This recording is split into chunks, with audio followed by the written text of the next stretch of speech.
জ্ঞান পিপাসু সুধী মণ্ডলী, মানবদেহের স্পন্দন চরিত্র সংক্রান্ত ফনার বচনগুলি নিয়ে আয়োজিত আজকের পর্বে যিনি যেখান থেকে যে অবস্থায় সংযুক্ত হয়েছেন তাদের সকলকে প্রাণস্পন্দিত অভিনন্দন জানাই।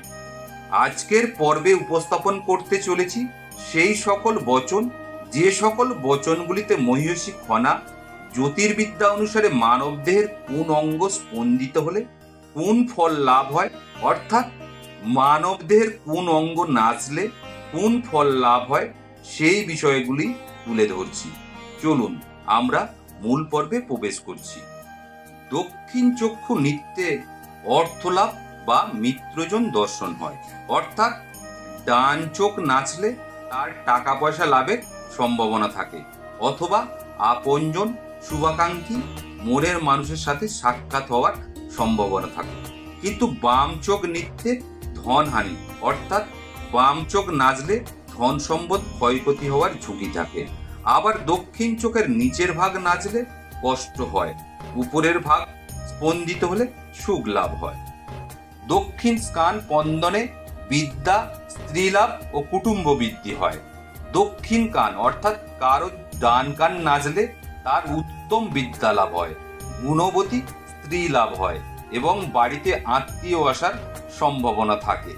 বাম কান স্পন্দনে মাথা ব্যথা রোগ হয়। দুই কান সমসময়ে বা একই সময় স্পন্দনে অর্থ লাভ হয়। ললাট নৃত্যে ঐশ্বর্য লাভ। ললাট মানে কপাল, অর্থাৎ কারো কপাল নাচলে তার ধন, মান, সম্পদ, খ্যাতি, প্রশংসা এই সকল লাভের সম্ভাবনা থাকে। দক্ষিণ পদ স্পন্দনে দূর ভ্রমণ হয়। বাম পদ স্পন্দনে সুখ ভোগ হয়, অর্থাৎ ডান পা স্পন্দিত হলে দূরে কোথাও ভ্রমণের প্রয়োজন পড়তে পারে, আর বাম পা স্পন্দিত হলে আরাম বা সুখ ভোগের মাধ্যমে দিনতিপাত করবার সুযোগ আসে। পাঁচে, দক্ষিণ নাসিকা নৃত্যে জ্বর হয়, আর বাম নাসিকা নৃত্যে মৃত্যু সংবাদ প্রাপ্তি হয়, অর্থাৎ নাকের ডান পাশে নাচলে জ্বর হতে পারে, আর নাকের বাম পাশে নাচলে কারো মৃত্যু সংবাদ পাওয়ার আশঙ্কা থাকে। ছয়ে, পূর্ণ নাক স্পন্দনে কষ্টদায়ক রোগ হয়, অর্থাৎ ডান পাশ বাঁ পাশ একত্রে কিংবা পুরো নাক যদি একসঙ্গে স্পন্দিত হয় তাহলে বেশ কষ্টদায়ক রোগ হওয়ার আশঙ্কা। নাম্বার 7, দক্ষিণ স্কন্দ স্পন্দিত হলে অর্থ লাভ ঘটে, আর বাম স্কন্দ স্পন্দনে অপমান জোটে। মহীয়সী ফনা এই বচনটিতে বলেছেন ডান পাশের কাঁধ স্পন্দিত হলে অর্থ লাভের আশঙ্কা থাকে, আর বাম পাশের কাঁধ স্পন্দিত হলে কোনো বিষয়ে অপমানিত হওয়ার আশঙ্কা থাকে। 8, দুই স্কন্দ সমসময় স্পন্দিত হলে শিরচ্ছেদের পূর্বাভাস, অর্থাৎ দুই পাশের কাঁধ একসঙ্গে স্পন্দিত হলে হত্যার মুখোমুখি হওয়ার আশঙ্কা থাকে। নাম্বার 9, পটিতে স্পন্দনে আমাশয় রোগ হয়। বক্ষ স্পন্দনে দেহে বেদনা হয়।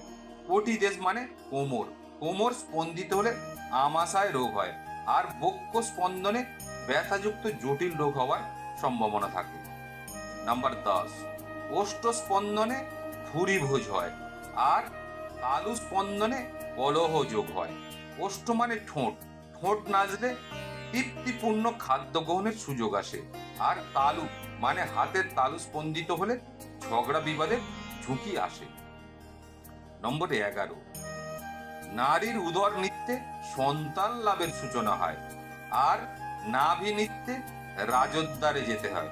ফনা এখানে বলেছেন উপযুক্ত বয়সে নারীর পেট স্পন্দিত হলে বুঝতে হবে সন্তান লাভের সময় আসন্ন, আর নাভি স্পন্দিত হলে বুঝতে হবে রাজোদ্বারে বা দেশ পরিচালনা কোনো ব্যক্তির নিকট যেতে হতে পারে। তো বন্ধুরা, এই ছিল আজকের বিষয়।